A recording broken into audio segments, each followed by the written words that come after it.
certainly have massive amounts of influence. What do you think they're doing? It's the question is, how do you fight it?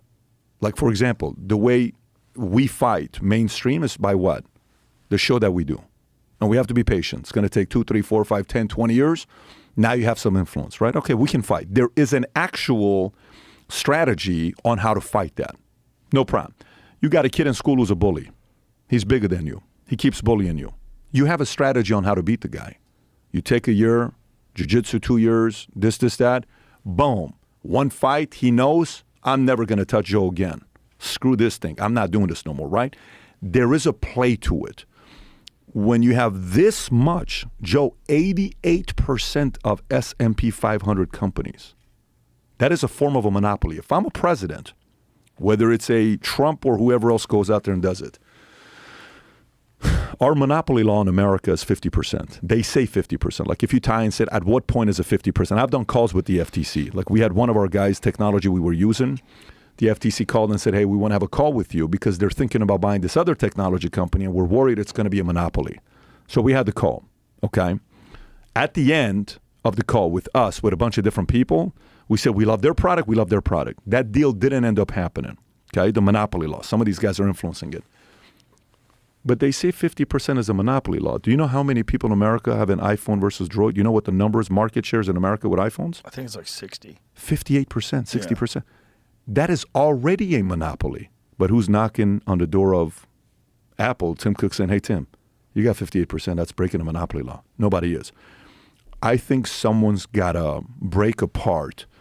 You know, in 1993, I don't know which senator it was, these guys that were trying to get the defense contractors to be better at the pricing, what they were charging, because they were overcharging DOD, and DOD people don't know what the hell is going on. They're like, yeah, okay, how much? $68 million do it. $1.2 billion do it. I'm not going to over-negotiate the money. They took 51 defense companies, and they brought it down to only 5. It's only 5 companies right now when you want to buy anything. Think about that. So defense contractors is 5. We know how these guys make money. Earlier, I was asking you a question, why do you think vaccine? And you're like, Pat, that's how they make their money, right? I mean, if you and I run a hotel, rooms are empty, we're not making money. We need people to stay in the rooms. If you and I are running a hospital, we need people on the beds to make money. Yeah. If there's no people on the beds, we ain't making money. If these 5 contractors are fighting for $744 billion, what do they want more of? Wars. They want more people dying. You know the Papa John's saying, better ingredients, better pizza, Papa John's. Mm-hmm. You know, these guys is more wars, more people dying, more profits, defense contractors, right? That's a valid concern that I have. Because behind closed doors, this whole military-industrial complex, when you look at the numbers, whoever becomes the president, unfortunately, this guy's an anti-establishment president, good. Unfortunately, if you're an anti-establishment president, everyone's going to come after you, especially these military defense contractors. So if a president got up and said, if I'm going to be the president, here's what we're going to be doing. We have to look at all the contracts. You can't overcharge us. We have to open it up. You have to sell some of your companies. You have to let them be independent again. You have to do this. You have to let them go public, separate, whatever way you got to break them apart to have competition again, because we don't have that today.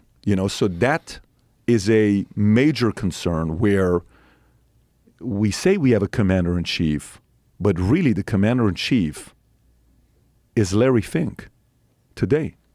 The guy running BlackRock is really the president of the United States, if we look at the kind of influence he's got in every industry, Joe. And he's like, well, I kind of feel bad. I'm ashamed that all the weaponization, the word, ESG is being used and all this other stuff. And Elon tweeted about the ESG. I don't know if you remember when Elon tweeted about ESG, saying the S in ESG is satanic. Okay? So this is a part where even a Charlie Munger, who is Warren Buffett's partner, says, look, I love Larry Fink, but I'm not interested in having an emperor. Some words like that he said about Larry Fink. So this motive, and by the way, Larry Fink is an interesting guy because he majored in college political science. His aspirations was politics. He accidentally got into money. And he learned the trade, and then he lost $100 million at 36 years old, I think. And then he teams up with Schwartzman, and they start this company. And after a couple of years, they got $5 billion under management, $8 billion, and $32 billion. And then they have a difference because, you know, he wants to give equity and Jamie's, you know, Schwartzman's like, no, and then they separate. But influence of politics, you get into business, you're a billionaire. It's you, Soros,